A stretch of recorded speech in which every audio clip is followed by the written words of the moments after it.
yo no le digo que va a ser una entrevista porque prácticamente Nancy se conduce sola, la verdad es que es un placer platicar con ella, es uno de los trabajos de investigación de la Alianza contra Línea Sin Censura, y Nancy, para una mujer no solo que conoce el tema de lo que va a hablar, es una continuación sobre la nueva Ley General de Humanidades, Ciencias, Tecnologías e Innovación que prohíbe la transferencia de dinero público a las grandes corporaciones. Esto es lo que le estoy diciendo, lo estoy tomando del texto de Nancy, ¿eh? No crea que lo estoy diciendo yo, no, vamos a retomar y quiero por favor darle la bienvenida a Nancy y ofrecerle una disculpa. Ella sabe cómo es esto, que de pronto se nos va el tiempo, pero Nancy, muchas gracias por estar aquí, te agradezco. Hola Paco, buenas noches a la audiencia y nada, cuál disculpa si aquí estaba yo entretenida escuchándolos también. Y sí, fíjate que tuvimos oportunidad de entrevistar a la doctora María Elena Álvarez Builla. Ella es la actual directora general del CONACYT, bueno, ya desde hace un tiempo, digamos que todo el periodo de la Cuarta Transformación es el periodo que la doctora, esta científica, pues lleva las riendas de este Consejo Nacional de Humanidades, Ciencias, Tecnologías, el nuevo CONACYT, y además pues es una de las principales impulsoras de esta ley general. Y me gustaría, Paco, porque justo lo platicaba con Vicente el lunes pasado, pero me gustaría retomar el tema porque pues así como vemos esta campaña de desprestigio contra los libros de texto gratuitos, como lo vimos en otros momentos, todas las campañas, por ejemplo, contra otras políticas públicas, las propias, digamos, narrativas donde se acusa que los programas sociales como la pensión para adultos mayores en realidad no resuelven la pobreza, y es verdad, estos programas no resuelven la pobreza, y que entonces tenían que enseñarle a las personas esta misma metáfora que utiliza el presidente López Obrador de que mejor se les enseña a pescar, pero le dicen, oye, pero no hay agua, no hay pescado. Pues no importa, tú enséñales a pescar, o sea, que los, como diría Vicente Fox, que los cabrones huevones no estén obteniendo dinero público. Bueno, así como todas esas campañas de desprestigio que hemos visto a lo largo de estos años, incluso el peligro para México, pues esta Ley General de Ciencias, de Humanidades, Ciencias, Tecnologías e Innovación, pues ha sufrido exactamente el mismo proceso, en el cual pues se ha estigmatizado a esta normativa diciendo primero que iba a desaparecer el CONACYT, cosa que no es cierto. El CONACYT, digamos que abarca un poco más al ya integrar dentro de una misma política pública en el sector a las humanidades, es decir, todo lo que tiene que ver con la ciencia social y al mismo tiempo las artes, lo integra ya ahora el CONACYT. Y esta ley particularmente, pues se ha dicho que no promueve la ciencia, que no promueve la innovación, que está cancelando todo porque este gobierno no entiende nada de la ciencia. Bueno, pues es exactamente el mismo fondo, y lo quiero plantear de esta manera, Paco, porque en el fondo son los negocios que se cancelan a partir de las nuevas políticas públicas basadas en un proyecto de nación que ya no es entreguista a los intereses corporativos. Y esta ley particularmente acaba revelando cómo el gobierno estaba arrodillado a los intereses no solo de las corporaciones en México, sino de las transnacionales, de empresas gigantes que ni siquiera son mexicanas, a las cuales les regalaban el dinero del pueblo de México. Y aquí este es el tema que dentro de la entrevista que conseguimos con la doctora María Elena Álvarez Builla, ella apunta así muy claramente que son estos grandes intereses los que están detrás de esta campaña de desprestigio, justamente porque ya no tienen esta llave abierta de financiamiento público que ni siquiera financiaba ciencia, sino que financiaba las innovaciones de la industria que ellos mismos explotaban a la hora de cobrar más caros sus productos al pueblo de México. O sea, así de grave es la cosa, Paco, y con eso me gustaría empezar esta plática contigo. No, claro, mira, la verdad es que tiene mucha razón Nancy. Usaban las grandes corporaciones como Kimberly Clark de los Claudio X, papá e hijo y hermanos, Intel, Bayer, Monsanto, usaban el dinero público para hacer investigaciones privadas que solo les iba a beneficiar a ellos. Yo recuerdo, decían, hasta el papel de baño lo mejoraban con el dinero de nosotros, de los contribuyentes, y luego nos lo cobraban más caro, si trabajaban la investigación para ellos, para los grandes consorcios, y así fue con Vicente Fox, con Felipe Calderón, con Enrique Peña Nieto, y lo que hace el presidente Andrés Manuel López Obrador, lo que hacen las nuevas autoridades es una gran reforma a lo que ahora es el CONACYT, y pretende verdaderamente realizar o desarrollar investigación nacional para consumo propio, no para los grandes, no subsidiar, porque lo que hacíamos era eso, subsidiar. Y miren, yo le quiero proponer hoy a Nancy, hay una serie de videos en los que ella va haciendo la entrevista, y por qué no los escuchamos, y Nancy que nos los vaya explicando, porque finalmente el tiempo come, pero Nancy, la verdad es que yo les decía, pero ¿qué vamos a hacer si Nancy lo dividió bien su trabajo, sabe lo que está haciendo, conoce bien YouTube, y ¿por qué no la dejamos que nos vaya guiando? Son 7 videos y que nos vaya explicando, y creo que con eso vamos a aprender mucho mejor. ¿Qué te parece, Nancy? Pues mira, lo que podemos hacer es verlos entre los dos, conversarlos, sí, y claro. En realidad no importa si no agotamos o si no nos alcanza el tiempo para todos estos videos, porque yo creo que podemos tener oportunidad después de seguir presentándolos aquí en Sin Censura.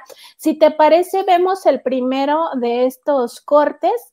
Aquí vamos a escuchar a la doctora María Elena Álvarez Guyá hablarnos de el primer y segundo beneficio de esta ley general que ha sido tan atacada por estas grandes corporaciones en los medios de comunicación, y sobre todo nos habla de que este quehacer científico ya tiene que ir encaminado, pues esto que decías, Paco, con toda razón, hacia el beneficio del pueblo de México.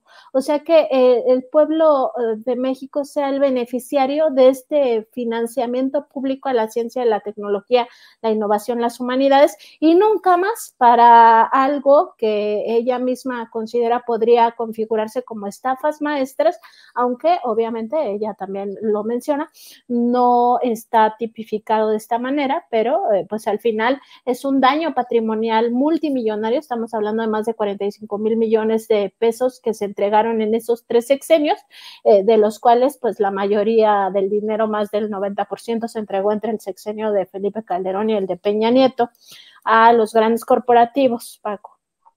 Sí, no, mira, ciertamente, es legal, pero muy inmoral.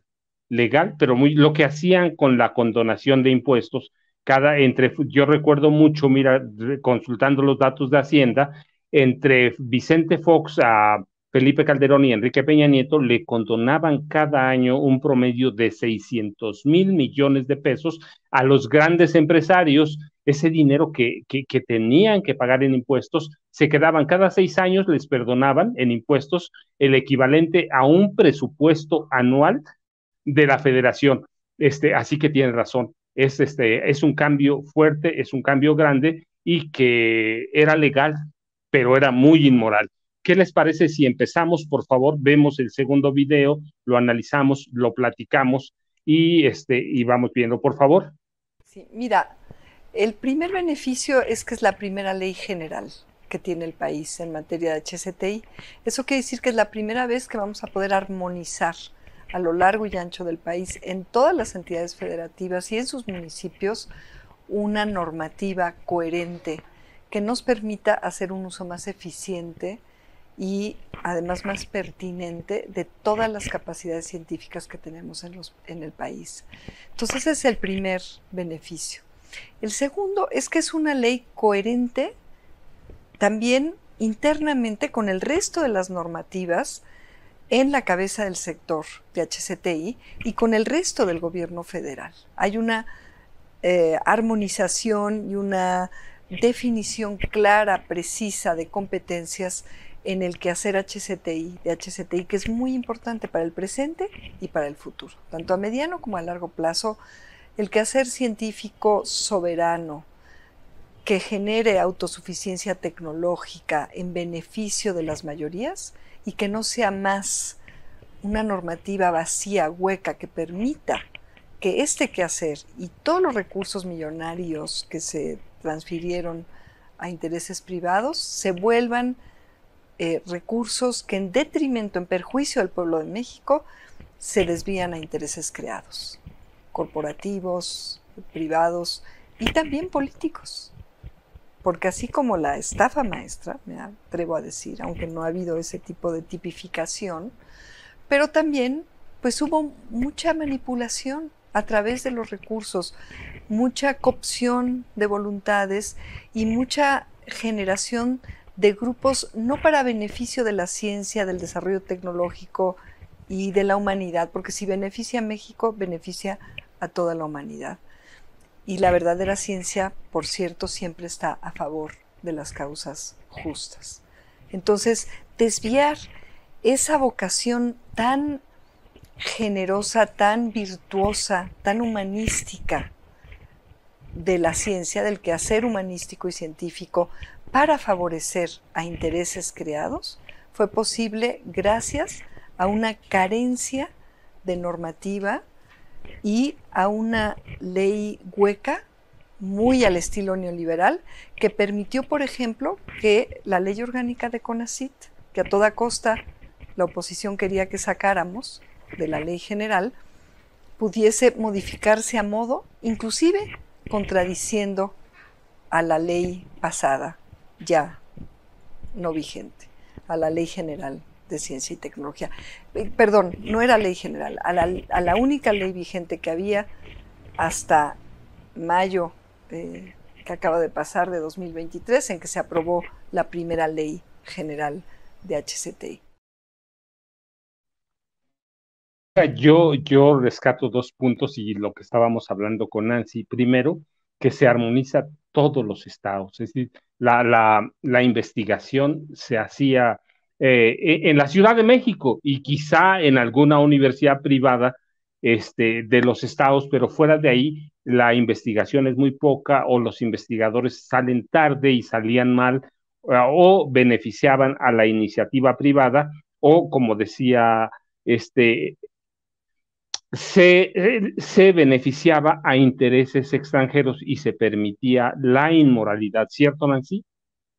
Exactamente, Paco, de eso se trata. O sea, primero que ya tenemos esta ley general que ya no va a atomizar los esfuerzos, digamos, incluso esfuerzos económicos, porque una cosa sí es tener muy claro a estas alturas que desde el CONACYT salían 45,000 o salieron 45,000 millones de pesos para regalárselo a estas transnacionales, a estas grandes corporaciones que además nos hacían daño a la salud, ¿no? Porque se les regalaba incluso a Bayer Monsanto, que la única tecnología que desarrolla pues es esta tecnología nociva para la vida en general, es decir, para la vida de los seres humanos, porque sus productos generan cáncer, pero también para el medio ambiente, a la hora de que hablamos de, por ejemplo, los desarrollos de agrotóxicos como el glifosato, pues nos damos cuenta que es una cosa totalmente nociva. Entonces, podríamos tener esta idea de cómo fluían estos recursos multimillonarios hacia estos corporativos desde la federación, pero todavía no existe un cálculo de cuánto dinero se fugó desde los presupuestos estatales, porque cada estado tenía, digamos, su área que se supone debía de impulsar la ciencia, la tecnología, y mucho de ese recurso se iba también para empresas, sobre todo en estados, en entidades donde tienen sus corredores industriales. Entonces, ahora ya con esta ley general lo que pasa es que todo es armónico y todo va en función de proteger al pueblo de México.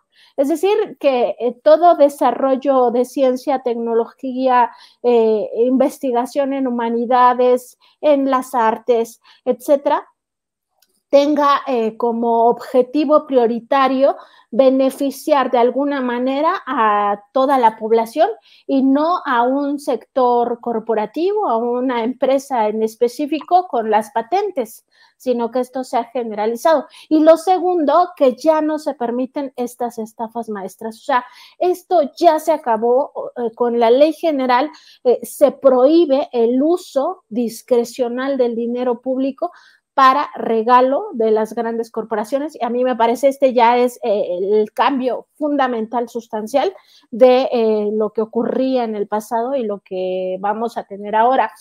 Yo también rescataría esta parte como de esta primera declaración de la doctora María Elena Álvarez Bullá, porque me parece justo esto también nos permite muy claramente observar por qué están tan enojadas las corporaciones, o sea, por qué encabezan toda esta guerra mediática. Pues claro, porque se les está cerrando ya la llave de todo este dinero que no es de ellos, por supuesto, era dinero del pueblo de México y que lo emplearon para, pues, incluso generar, pues sí, estas tecnologías de las cuales solo se beneficiaron ellos a lo largo de todos estos años.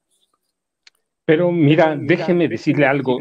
Aprovechaban el dinero público a partir de Miguel de la Madrid. Podemos ir más atrás, también con José López Portillo, que es el que empieza a abrirle la llave a los grandes recursos del fisco a las empresas privadas, pero con Miguel de la Madrid se acentúa porque además de que se aprovechan de los recursos para investigación propia, las grandes empresas privadas, cuando tenían problemas, a pesar de tener apoyo público ya para la investigación, cuando tenían problemas pedían apoyo a la federación para salvarlas. Yo recuerdo mucho los casos en el gobierno de Miguel de la Madrid que tenían dinero para investigación, entre otras, y en alguna ocasión estaban prácticamente en quiebra las mayores grandes empresas de este país, 12 de ellas en Nuevo León, y llegaron con Miguel de la Madrid y le dijeron, ¿sabes qué? Ya no podemos, nos vamos a ahogar, estamos endeudados en dólares. Y Miguel de la Madrid llamó entonces a un joven que trabajaba en el Banco de México, que se llama todavía Ernesto Zedillo Ponce de León, y les dijo, por favor, créales un programa para salvarlos de la quiebra, a pesar de que ya recibían recursos públicos para todo, incluso para investigación, y Ernesto Zedillo les crea algo que se llamaba FICORCA, que es un programa de 20,000 millones de dólares que sale de nuestros recursos. O sea, salía dinero de nuestros recursos para salvarlos, sale dinero también del erario mexicano para salvarlos, así que ya saben que eso nos lleva al FOBAPROA. Pero es lo que decía Nancy, tiene razón, eran abusivos y permitían el desvío de recursos que podía notarse, no puede configurarse FOBAPROA porque era legal, así lo permitían el gobierno, pero para eso era una gran sangría de recursos la ciencia también. Así que, ¿qué te parece, Nancy? Si vemos tu segundo video, lo analizamos y platicamos. ¿Cómo ves, Nancy? Claro que sí, Paco. En este segundo video vamos a escuchar justamente cómo se subordinó, o más bien se trató de subrogar absolutamente todo lo que tenía que ver con ciencia y tecnología, y en este caso específicamente menciona la doctora, esta científica tan relevante para el sector, el Foro Consultivo Científico y Tecnológico AC, que es una pieza clave dentro del modelo privatizador del sector. Entonces vamos a verlo y regresamos para comentar. ¿Qué sucedió? Te doy un ejemplo de esta segunda cualidad, de este segundo beneficio de tener esta ley, esta primera ley general de HCTI. Para poder subrogar una función importantísima del CONACYT, que era propia del quehacer público de esta institución tan generosa, tan importante, que ahora es el CONACYT, con H, Consejo Nacional de Humanidades, Ciencias y Tecnologías. Se lee igual, pero es profundamente distinto, ¿no?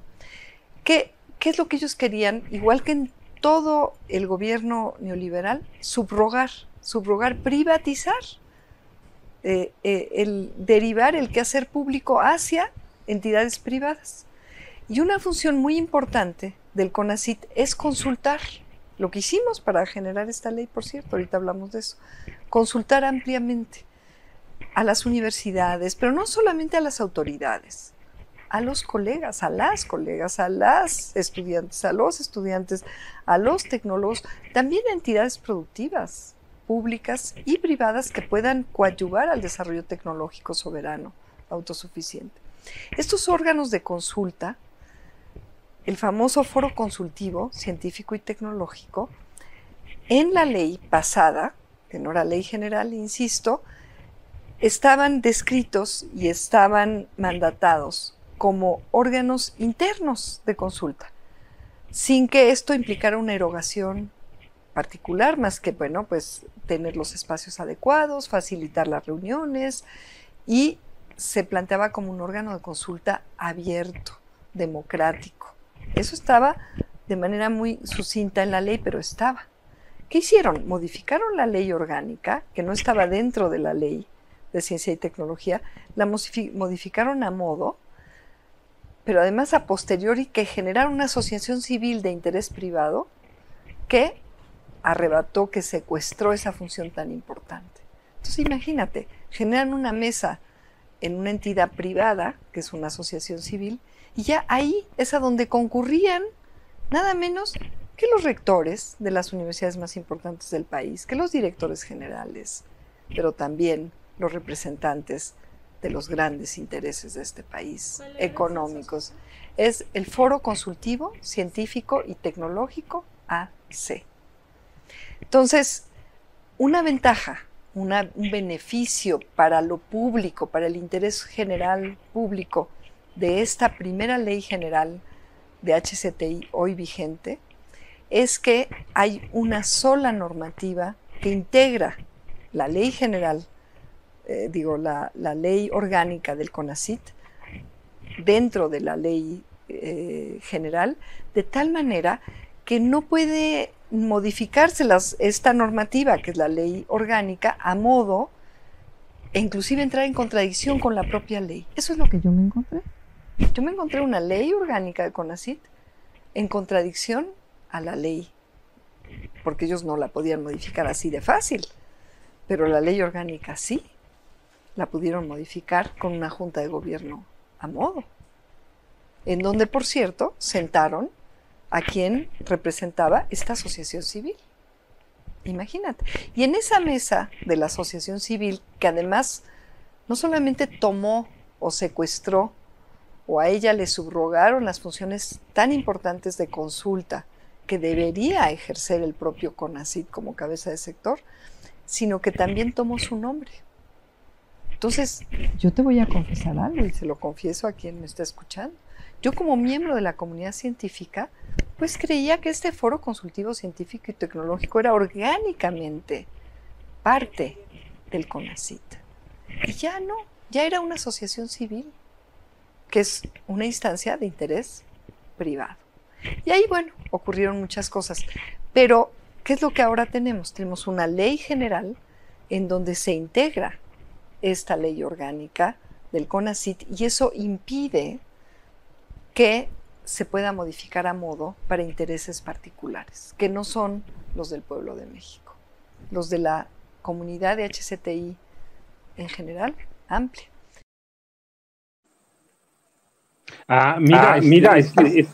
Es que Nancy, es bien interesante porque lo que nos lleva la subrogación de servicios, de consultas a través del foro consultivo, es consultivo científico y tecnológico, es que en realidad es un foro que se crea para beneficiar a la iniciativa privada, a las grandes empresas pero que va denotando desde el gobierno de Miguel de la Madrid Hurtado el camino que llevan para privatizar la educación del sector superior. El sector básico lo seguimos conservando porque en mi casa dicen porque existe el Espíritu Santo, si no, ya no lo conservaríamos, lo manejaría Claudio X González, pero lo que hace el gobierno de Miguel de la Madrid y luego Carlos Salinas de Gortari es que lo privatizan para beneficiar a ellos y van encaminados a privatizar la educación superior, que ahora tenemos una gran explosión de ella, ¿cierto?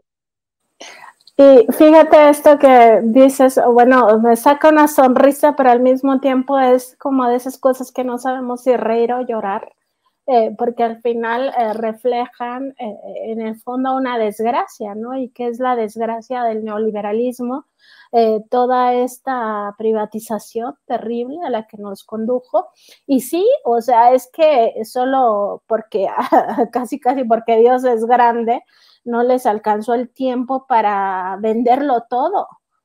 Pero esa era la ruta que se seguía y de hecho todo este modelo que se aplicó a través del viejo CONACYT era precisamente pues sí para acabar entregando a la iniciativa privada la educación superior. Y yo no sé, Paco, tú tienes muchísima buena memoria como historiador que eres, te gusta tanto la historia de nuestro país, que decían incluso, llegaron al extremo de decir que México mejor debería de enfocarse en escuelas técnicas, que nosotros solo servíamos para mano de obra, bueno, no nos decían mano de obra barata, pero en los hechos a eso se referían, que ya no tendríamos que tener incluso posgrados, ni universidades, ni licenciaturas, ni ingenierías, sino más bien que la mayoría de los jóvenes asumieran este modelo en el cual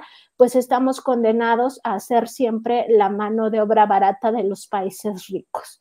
Y esto iba de la mano ya en general pues con toda la idea de país que se quería o que se convirtió lamentablemente México, y que era un país totalmente sometido a los intereses de grandes potencias, pero no entendidas como la hegemonía de Estados Unidos, por ejemplo, sino al final las grandes potencias que son las corporaciones. Es que las corporaciones ya parecen gobiernos del mundo, y en nuestro país el ejemplo más claro pues es precisamente la ciencia y la tecnología, la propia educación superior ya supeditada a estos intereses de grandes corporaciones. Me parece que eso está ya muy claro, y como tú bien dices, Paco, pues al final lo que querían era apoderarse de esto, lo fueron logrando. De hecho, muchas de estas universidades públicas fueron relegadas para entregar también los recursos públicos a las universidades privadas, pero al mismo tiempo traer prácticamente lo privado a lo público, es decir, cooptaron las universidades públicas, y ahí está como ejemplo toda la derechización que ha sufrido nuestra queridísima Universidad Nacional Autónoma de México, por citar solo un ejemplo. Pero sí, es que todo lo querían abarcar de esta misma manera, con esta misma mentalidad. Sí, mira, tienes tu razón. En realidad lo que pretendían es hacernos un país surtidor de mano de obra, que era un programa que se había desarrollado muy bien en Europa, y habían clasificado a los países sobre lo que tenían que hacer, lo que podían hacer, y nosotros entrábamos en esa clasificación de poder crear muchas escuelas técnicas para surtir de mano de obra no solo a Europa, sino a Estados Unidos, que es nuestro mercado que está ahí a la vuelta. Pero eso es un plan que viene, Salinas, ya existía antes en Europa, pero se desarrolla bien, y México era parte de ese plan de decir, a ver, no vamos a volver a crear nada. Recuerda, después de Luis Echeverría, pasando por José López Portillo, pero cuando empieza el neoliberalismo con Miguel de la Madrid, no se vuelve a crear una universidad pública grande, no crecen los espacios en la UNAM, ni crecen los espacios en las universidades autónomas de cada estado. Lo que crecen o lo que aumentan, lo que se crean son escuelas o universidades privadas. Tampoco crece el Politécnico. ¿Hay acaso algún tecnológico como el de Toluca? pero el objetivo era ese. Tú tienes razón, que es un plan que viene de Europa y nos dicen, también estaba en Estados Unidos, van a crear mano de obra para surtir al resto de los países. Así que para eso estábamos condenados, eso nos iban a hacer y era parte de la privatización mundial prácticamente para servir, tú tienes razón, a las grandes corporaciones, Nancy. ¿Es cierto? ¿Es cierto? Así es, Paco, y bueno, esto nos da una idea también de cómo llegaron a la captura total prácticamente del Estado mexicano. Esto que se conoce como el peor estadio de la corrupción, ¿no? Porque en la corrupción se habla de varios niveles. El peor nivel de corrupción es cuando el Estado está capturado por estos intereses de grupo, y creo que quienes habían capturado ya claramente al Estado mexicano pues eran las grandes corporaciones, entre ellas pues sí estaban las corporaciones mexicanas como Kimberly Clark, pero sobre todo y preponderantemente las corporaciones extranjeras, y en ese sentido pues todo el sufrimiento que se causa al pueblo de México a partir de esa visión o de ese proyecto de nación, que más que un proyecto de nación es un proyecto de colonia. Yo creo que el neoliberalismo nos convierte en una colonia de los intereses mercantiles de las grandes corporaciones, pues nos lleva a entender que, pues claro, la ciencia, la tecnología, la innovación nunca iba a estar del lado de los pobres, al contrario. Parte de lo que conversé con la doctora María Elena Álvarez Bullá es como los objetivos que tiene ahora el CONACYT hacia adelante, y me sorprendió porque la mayoría de objetivos lo que quieren dejar las bases ya muy sentadas es la participación de la ciencia en la salud. Eso me sorprendió muchísimo porque están avanzando demasiado en que los avances tecnológicos de circuitos, de computadoras especializadas, todo eso se enfoque en los equipos médicos que requiere nuestro país. Ya hicieron en el contexto de la pandemia de COVID-19 con condiciones muy adversas, respiradores, ¿no? Para contribuir con tecnología mexicana a la emergencia sanitaria específicamente, pero lo que quieren es desarrollar otro tipo de equipos médicos avanzados, materia tecnológica, para atender posibles emergencias sanitarias, pero sobre todo para atender en general la salud y este proyecto de la universalidad y gratuidad del sector sanitario. Otro proyecto así muy fuerte que traen es retomar todo el tema de las vacunas, que México sea creador de sus propias vacunas. Patria es solo una pequeña muestra de lo que podemos llegar a ser como país, y eso nos lleva a otra privatización, Paco, que seguramente tú tienes mucho más claridad que yo en esto, pero había una empresa estatal que, si no me equivoco, se llamaba Birmex, que esa era las farmacias, la verdad, la de las medicinas no recuerdo, pero había una que se encargaba de generar nuestras vacunas, y de repente ya fueron los grandes corporativos farmacéuticos del mundo a los que se les empezó a comprar, y nuestra empresa pues se fue al suelo porque la abandonaron totalmente. Entonces, ellos tienen como toda esta idea de que la ciencia, la innovación, la tecnología se desarrolla en México para el bienestar del pueblo de México, y eso me parece a mí un cambio fundamental y me hace entender por qué hay tanta rabia en estas campañas de desprestigio, por qué se lo toman tan personal, porque casi es, no les importa la ciencia, estamos peor que nunca, no hay apoyo, no hay patrocinio, etcétera. Pues en realidad es que antes de todo este dinero se iba a estas corporaciones, y estas corporaciones son las que al final financian a los medios corporativos, ¿no? O sea, es como un círculo vicioso de que no íbamos a tener justo la información, porque ellos limitan la información, porque ellos controlan los medios por los cuales se distribuye la información, Paco. Sí, mira, fíjate, tienes razón. Nosotros, México fue una gran potencia en la producción de vacunas, y de pronto con el neoliberalismo perdimos todo. Este país, si algo tiene, es que desarrolló un sistema no solo de vacunación, que por eso podemos enfrentar la pandemia y pudimos enfrentar la otra pandemia que no fue tan larga, la gripe con Felipe Calderón, pero éramos productores de vacunas y de pronto dejamos de ser nada. Fuimos nada, se acabó, se perdió. Entonces, ahora tienes tu razón, urge retomar el papel que México tenía, no solo como un país que tenía ya un mapa, un esquema de vacunación muy consolidado, sino un esquema para producir sus propias vacunas, y eso es lo que está empezando, ¿cierto?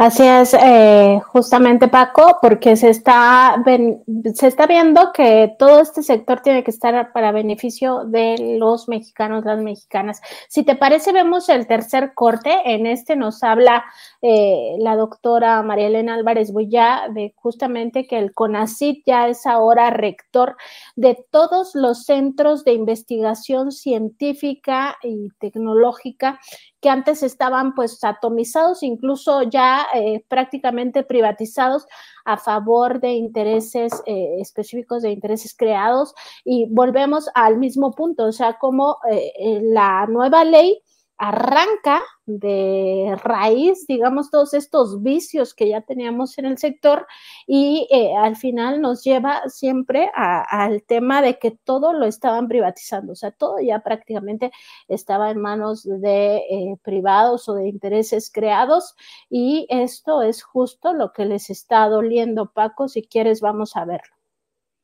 Sí, pero También claro. ahora, en esa misma línea de beneficios de esta primera ley general, es que tenemos un articulado, de hecho capítulo completo, que establece los lineamientos, bueno, no los lineamientos, establece el articulado para regir jurídicamente al Sistema Nacional de Centros Públicos de Investigación. Estos centros públicos de investigación que coordina el CONACYT en conjunto, como una red, como un sistema, constituyen el sistema de desarrollo tecnológico más importante del país, junto con el Instituto Politécnico Nacional. Y también en el ámbito científico tiene una potencia comparable en algunos campos a la Universidad Nacional Autónoma de México. Y sin embargo, disgregados, privatizados, parcial o casi completamente, a favor de intereses de grandes corporaciones, de fabricación, por ejemplo, de automóviles o inclusive de aviones, cuando México no es una potencia aeronáutica, aunque podría serlo si nos empeñamos, como nos empeñamos con los ventiladores, con la vacuna y con muchísimos ejemplos que podemos platicar ahorita. Pues era otra vez una forma de privatizar, o sea, de desviar, porque no se le puede llamar de otra manera, aunque yo sé que eso tiene una tipificación legal, pero sí de derivar recursos públicos a favor de intereses creados, y además, como se estaban comportando y funcionando de manera desarticulada, y como si fueran entidades particulares privadas, ¿qué sucedía? Que inclusive empezaban a competir unos centros públicos de investigación del propio CONACYT entre ellos. ¿Y eso a quién favorecía? Pues a los intereses que estaban chupando y chupando y chupando todos esos recursos públicos. Entonces, bueno, ese es otro gran beneficio. ¿A favor de quién? Pues del país, de todo el país, del interés general, de lo que tenemos que proteger como servidoras y servidores públicos, siempre, ¿no? Es que toda esa capacidad científica de desarrollo tecnológico ahora está organizada, coordinada. Bueno, todavía hay retos, pero está ahora una ley general que eso es lo que mandata. Y ya se instauró, porque vamos rápido en los reglamentos, en los lineamientos que se derivan de lo que mandata la ley general. Entonces ya ahora tenemos ya instaurado un sistema nacional de centros públicos de investigación en donde, ¿qué es lo que estamos buscando? Llegar a metas ambiciosas a favor de todas y de todos, como son, repito, los ventiladores, toda una industria nacional para salvar vidas, que implica la capacidad soberana, autosuficiente de diseñar y de producir para el sector social, el sector público de atención de la salud, muchísimos equipos. Esta pequeña empresa mixta de rectoría totalmente estatal tiene capacidad ya de producir más de 24,000 equipos al año.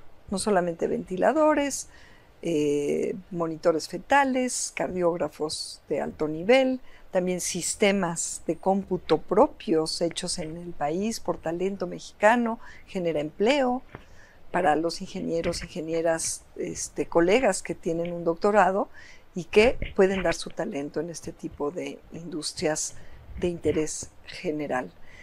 Todo esto se derivó de empezar a coordinar las capacidades de los centros públicos de investigación, en donde pudimos diseñar y pudimos hacer los prototipos de los ventiladores en alianza con una pequeñita industria de ingenieros otomís, por cierto, que nunca en la vida habían recibido apoyo de CONACYT. Hay talento en México, mucho talento. Entonces este es un segundo beneficio. Fíjate, Nancy, qué importante es eso que habla o que explica la doctora María Elena Álvarez Builla. Estábamos platicando de las vacunas y debemos recordar que México, hasta antes de que entrara el neoliberalismo, exportaba vacunas a 15 países, es decir, éramos una potencia y en el neoliberalismo se perdió toda esa capacidad y lo que habla o explica la doctora Álvarez Builla es que están reconfigurando, rearticulando todos los esfuerzos, no solo en el sector médico, sino en todo lo que sea o pueda producir tecnología para México. Nosotros, recuerda, a partir de Miguel de la Madrid y de Salinas, hay una explosión de nuevos ricos, que en realidad son como 15 familias, nuevos magnates, dueños de dinero, no ricos, magnates que tienen miles de millones de dólares, pero que nunca desarrollan nada. Teniendo capacidad, teniendo desarrollo, teniendo los organismos, en realidad nunca desarrollamos nada, nos convertimos en un país que importa todo, e incluso esos empresarios que se beneficiaron de la tecnología o del desarrollo de la investigación de México, nunca desarrollaron nada y por eso, pues, pero mira, no solo tenemos a ellos, a los X González, tenemos incluso, por ejemplo, a Telmex, que no desarrollan ninguno de nuestros grandes empresarios cuya fortuna aumenta en forma desmesurada en el neoliberalismo, desarrolla nada, se vuelven rentistas, esos son nuestros empresarios, se vuelven rentistas y lo que explica la doctora, y eso es lo que entiendo seguramente, es que están rearticulando, están reconfigurando todo el sistema de investigación en todos los sectores y en todas las instituciones o escuelas de educación superior. ¿Para qué? Para beneficio de México, ¿cierto? Sí, se trata también de estos centros de investigación que no forman parte exactamente de universidades públicas, sino que son centros dedicados a la investigación y que son públicos. Y estos ya, pues sí, como justo veíamos desde la primera intervención que pusimos, que ya es una ley que genera pues toda esta cohesión nacional y que además vincula a todos los estados, es decir, todas las entidades federativas a una misma política pública en el sector. Pues lo mismo pasa con la infraestructura y con los recursos humanos y materiales que se tienen para esta misma circunstancia y todos enfocados, y esto es lo que me parece fundamental, que la ciencia, la tecnología, esto que mencionas, Paco, de que nunca una corporación pues se va a detener en decir, bueno, ahora vamos a generar un medicamento que sí intente curar el cáncer. Por supuesto que no, las farmacéuticas lo que quieren es administrar el dolor, administrar la enfermedad para que siempre tengan una clientela cautiva. O sea, a ellos les conviene más una persona que nunca sana, porque es una persona que siempre está comprando medicinas. Así de básico, de burdo, es el negocio de la salud, y ahora lo que están haciendo es que todos estos centros, todos estos esfuerzos sean pues para justo, en realidad sí, buscar curas, buscar vacunas, buscar la prevención, porque también la ciencia, y es lo que nos explicaba la científica, pues que la ciencia tiene que estar al servicio de las personas, sobre todo los más pobres, pero sobre todo también de carácter preventivo. La ciencia tiene que avanzar de tal manera que nos contribuya a no padecer grandes enfermedades o a remediar las que ya tenemos, ¿no? Entonces, me parece, es parte, como al final parece que está hablando de lo mismo, pero es que cada área, cada detalle es tan distinto y al mismo tiempo estaba tan atomizado todo, que es importante que esta ley general sea muy clara en abarcar hasta esos pequeños detalles, porque si no los abarca, va a quedar de nueva cuenta a la deriva y pues tocamos madera, pero pueden regresar estos neoliberales como ha ocurrido en otros países. No sería una novedad, ha pasado en Europa, ha pasado en América Latina, donde después de gobiernos progresistas muy importantes, con cambios muy importantes, sustanciales para sus propios pueblos, al final regresa la derecha al poder y regresa, digamos, recargada y retrograda todo lo que se avanzó. Entonces, entre más se logre cambiar esas leyes, porque como bien decías tú también, Paco, al principio de esta plática, como antes, es que no es que fuera ilegal, es que las leyes estaban hechas a modo de que permitieran todo este saqueo. Entonces, lo que se tiene que hacer es regresar o formar nuestra propia legislación que vea por el bienestar común. Y me parece, Paco, que en esta reflexión que debemos de hacer todos y todas de hacia dónde debe de ir el país, no podemos dejar de lado también estas otras áreas, porque quizá estamos como muy metidos en la coyuntura actual de tratar de entender qué pasa con los libros de texto y si los libros de texto de verdad son el virus del comunismo y toda esta ridiculez, ¿no?, en la que estamos ya inmersos. Pero más allá de eso, hay otras luchas que son muy importantes, que se están dando al mismo tiempo, que no son visibles porque justo nos hicieron creer que esto no era importante para nosotros, que no era importante la ciencia, que no íbamos a comprenderlo, porque pues sí, claro, ¿no?, el pueblo es tan tonto, porque así nos trataron, que entonces no íbamos a ser capaces de comprender que no necesitamos una industria farmacéutica propia, no necesitamos una industria de vacunas, no necesitamos una industria de equipos médicos, no necesitamos nada de bioinsumos, ¿no?, para el campo, porque es mejor, y eso lo decía el ángel de la dependencia, José Ángel Gurría, perdón, que era mejor importar todo, ¿no? Entonces, si vamos a abrirnos a un mercado transnacional, etcétera, pues entonces, ¿para qué nosotros producimos?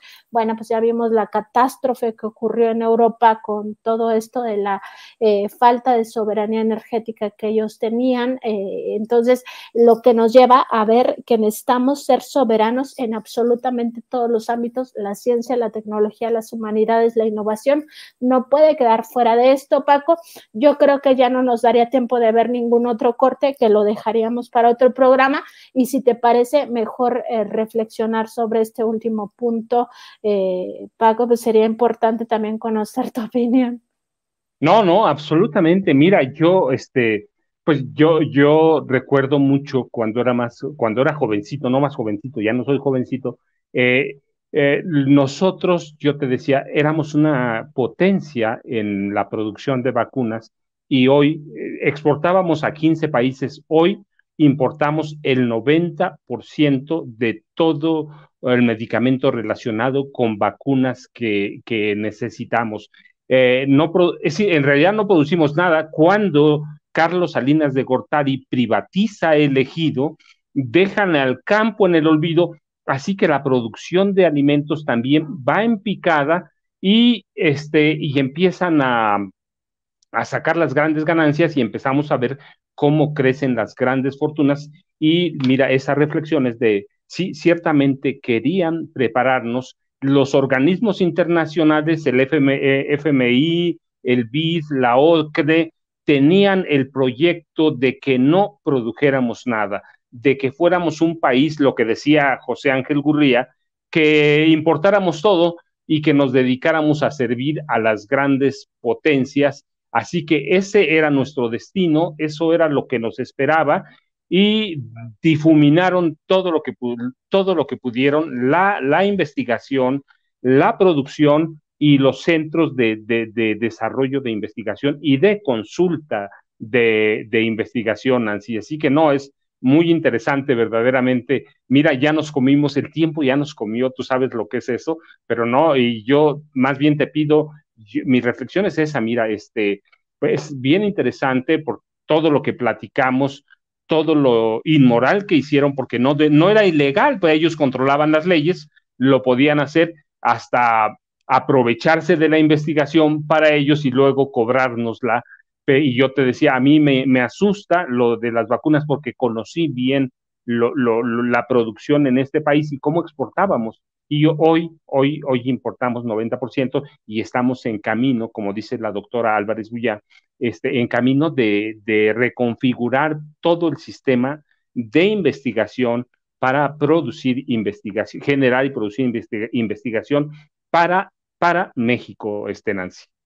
Sí, pues nada más reflexionar eso, debemos de siempre tener claridad que la soberanía en todos los sectores, en todos los ámbitos de la vida es muy importante, que debemos luchar también por estas otras áreas que quizá no estamos tan inmersos en ellas, como es la propia ciencia, la tecnología, las humanidades, las artes, y que sobre todo pues entendamos como un todo lo que nos pasó. O sea, es que podríamos pensar, bueno, esto era el CONACYT y no pasaba nada, ¿no? Pero tú ya nos diste una cátedra de cómo también se les devolvía el dinero por la vía de impuestos, se creaba esto de FICORCA, si no entendí mal este concepto. O sea, al final eran muchas cosas, todas las políticas públicas prácticamente empeñadas en beneficiar a las grandes corporaciones, y eso no nos puede volver a pasar y no nos pueden volver a tomar el pelo en ese sentido, Paco. Y yo creo que para nuestra próxima decisión, que es la que vamos a tomar en 2024, tener en cuenta todo esto va a ser fundamental para que sean decisiones informadas, pero con un sentido de colectividad, ya no de individualismo, ya no de creer que si vendemos muchas gelatinas vamos a ser multimillonarios como Xochitl Gálvez. Pues esa sería mi reflexión final, Paco, y te agradezco mucho. No, Nancy, al contrario, siempre es un placer platicar contigo y mira, es bien interesante porque no conocía todo eso, tienes razón, este país está más allá de la quema de libros para la educación primaria o por lo menos de la invitación a quemarlos, más allá de la extrema derecha, y este país es muy rico en muchos otros aspectos.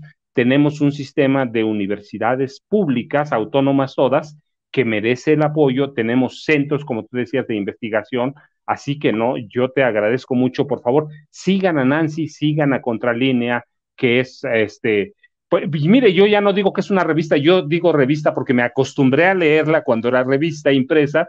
Hoy es todo un conglomerado, es investigación impresa, tienen una plataforma informativa y tienen a Nancy y tienen, yo lo he platicado porque lo digo en público, Nancy Sósimo me cae muy bien porque es un gran investigador, y Miguel Vadillo, pues tú lo conoces más que yo solo los leo, pero te agradecemos mucho. ¿A dónde te buscamos, Nancy? ¿A dónde te leemos? ¿A dónde te encontramos? Estamos en www.contralinea.com.mx, en Facebook, Twitter, Instagram, YouTube y TikTok como Contralínea, en Spotify, iVoox y Apple Podcast como Contralínea Audio. Nuestro programa de noticias es de lunes a viernes a las 10 de la mañana por Facebook y YouTube, y a la 1 de la tarde, lunes, miércoles y viernes nos encuentran en nuestra mesa de Contradebate. Muchas gracias, Paco, que estés muy bien. Siempre es un gusto platicar contigo y con la audiencia de Sin Censura Laura, por supuesto, y por aquí nos encontramos también en los próximos días. Seguro que sí, Nancy, muchas gracias. Miren, Nancy se va, le mandamos un abrazo fraterno, yo me quedo 2 minutos.